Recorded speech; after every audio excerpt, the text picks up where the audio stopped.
ರೈತ ಬಾಂಧವರಿಗೆ ನಮಸ್ಕಾರ. ನಾವೀಗ ಅಫಜಲ್ಪುರ ತಾಲೂಕಿನ ಹಳ್ಯಾಳ ಗ್ರಾಮದ ಶಾಣಗೌಡ ಚೆನ್ನೂರವರ ಕಬ್ಬಿನ ಹೊಲದಾಗಿದ್ದೀವಿ. ಈ ಕಬ್ಬಿನ ಹೊಲ ಒಟ್ಟು 6 ಎಕರೆ ಕಬ್ಬಿನ ಹೊಲ ಅದ.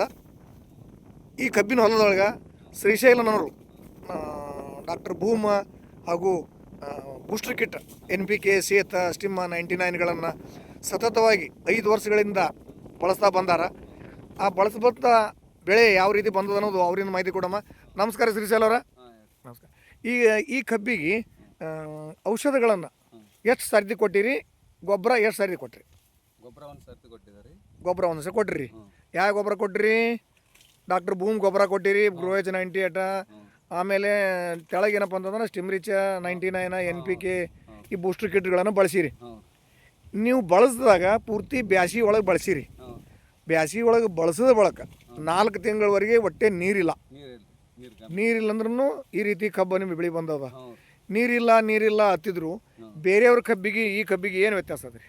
ಅದೇ ಔಷಧದಿಂದ ಈ ಬೆಳೆ ಏನು ವ್ಯತ್ಯಾಸ ಅದ? ಎಣ್ಣೆ ಗೊಬ್ಬರ ಸರ, ಬೇರೆಯವರ ಹೊಲದಾಗಿನ ಕಬ್ಬಿಗೆ ನಿಮ್ಮ ಕಬ್ಬಿಗೆ ಏನು ವ್ಯತ್ಯಾಸ ಅದ? ಚಲೋ ಅದ. ಈ ಎಷ್ಟು ನಿಮ್ಮದು ಗಣಕಿ ಅಥವಾ ಕಬ್ಬ ಗಡ್ಡಿ ಹೊಡೆದದ ಸ್ವಲ್ಪ ತಿಳಿಸಿರಲ್ಲ ನೋಡಮ್ಮ. ಸರಿ, ಎಣಸಿ ತೋರಿಸಿರಲ್ಲ ನೋಡಮ್ಮ.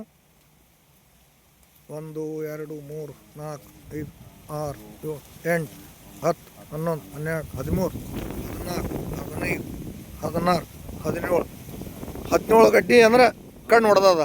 ಸರಿನಾ? ಮಣ್ಣು ಯಾವ ರೀತಿ ಮೆತ್ತಗೆ ತೋರಿಸ್ರಿ ಸರ್. ಸರ್ಕಾರ ಗೊಬ್ಬರಕ್ಕೆ ಈ ಬೆಳೆಗೆ ಏನು ವ್ಯತ್ಯಾಸ ಅದ ರೀ? ಹೋದ ವರ್ಷ ನೀವು ಸರ್ಕಾರ ಗೊಬ್ಬರ ಬಳಸಿದ್ರಿ, ಬೆಳೆ ಏನು ಫರಕ್ ಆಯಿತು? ಇಳುವರಿ ಕಮ್ಮಿ ಆಯಿತು. ಈಗ ಮತ್ತೇನಪ್ಪ ಅಂತಂದ್ರೆ ಭೂಮಿ ಗೊಬ್ಬರ ಮತ್ತು NPKಗಳನ್ನು ಬಳಸಿರಿ, ರಿಸಲ್ಟ್ ಚಲೋ ಬಂದದ. ಈ ಸತಿ ನಿಮಗೆ ಬೆಳೆ ಚಲೋ ಅನಿಸದ್ರಿ? ಇನ್ನು ಹೆಚ್ಚು ರೈತರಿಗೆ ಮಾಹಿತಿ ಕೊಡ್ರಿ. ನಮಸ್ಕಾರ.